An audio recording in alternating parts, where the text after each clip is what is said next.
Tarot card reading for today. Sa love, magiging maganda ang love connection mo ngayon. Mas magiging malalim ang ugnayan ninyo ng iyong love interest.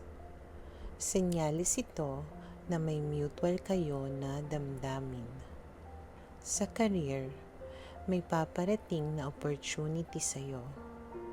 Huwag mawalan ng pag-asa. Ang mga plano mo ay unti-unting magkakaroon ng direksyon. Sa pera, maaari kang makatanggap ng tulong, bonus o bayad. Kung ikaw naman ang magbibigay, tandaan na babalik din ito sa'yo.